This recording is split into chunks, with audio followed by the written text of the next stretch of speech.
The next speaker on our list, Mr. Callichurn, Minister of Labour, Industrial Relations, Employment and Training, Mauritius, to address the conference, and also request Mr. Shrestha, Workers Delegate Nepal, to be ready. Minister, you have the floor. Madam President, Excellencies, ladies and gentlemen, allow me at the very outset, Madam President, to congratulate you and the Vice Presidents upon your elections. I am confident, Madam President, that under your able leadership, this session will deliver fruitful outcomes.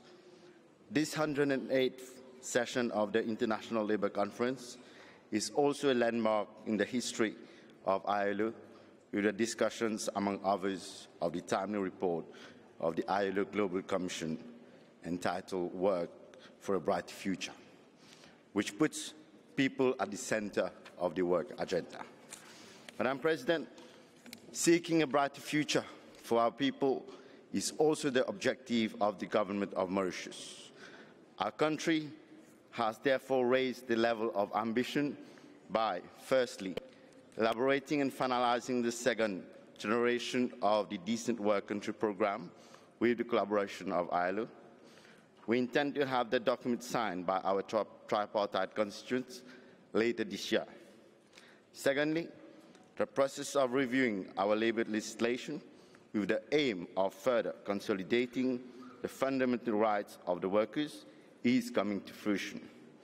I am hereby honoured to inform you that our government will shortly introduce a new workers' rights bill, thus providing for the setting up of a portable retirement gratuity fund. The new mechanism will guarantee a gratuity on retirement for workers who are not previously benefiting from such measure. The full length of service of a worker, irrespective of the number of employers he or she has worked for, will now be recognized. Whilst being an important acknowledgement of workers' contribution to the economy of Mauritius, we are confident that this measure will facilitate labour mobility by guaranteeing gratuity rights, thus decreasing stress and allowing job satisfaction. Thirdly, our country is endeavouring to take all necessary steps for the introduction of a more innovative and flexible work patterns, ensuring a better work-life balance. We have enacted the working from home regulations since January this year to cater for those working from home and to better safeguard their rights. Finally, whilst we fully endorse the positive contribution of women in shaping a better society, I am pleased to announce that the government of Mauritius has deposited this morning the instrument of ratification of the Maternity Protection Convention number 183. Madam President, in addition to all the measures taken to overcome our country's socio-economic challenges, another major one needs to be addressed. Mauritius, being a small island developing state, is undeniably vulnerable to the adverse consequences of climate change and sea level rise. We are, in fact, amongst the countries which are most exposed to national hazard and have the highest disaster risk.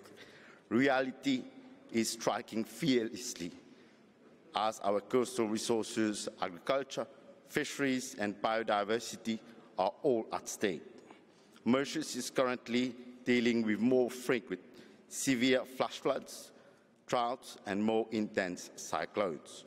Madam President, we would all acknowledge that addressing the challenges and threats posed by climate change is beyond the means of any single country, especially a SIDS like Mauritius. Therefore, not only SIDS nations of the region, but also the international community need to join hands in mitigating the impact of climate change that are already threatening the well-being and security of our people.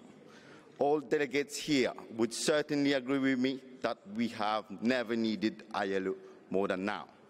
I am confident that other SIDS will join Mauritius in requesting the ILO to put our efforts, resources and collaboration in unison to mitigate those daunting challenges. In this regard, I would wish to welcome my fellow sisters and brothers from notably the SIDS, but also the international community, to the upcoming tripartite centenary event to be organized in Mauritius in August this year.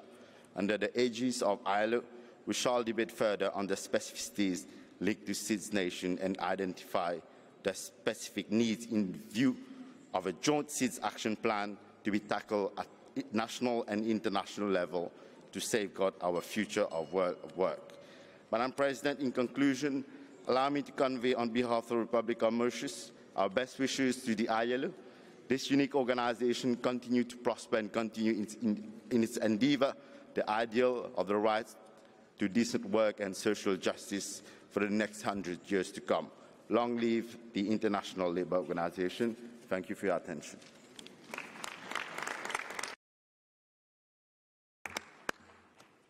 Thank you very much, sir.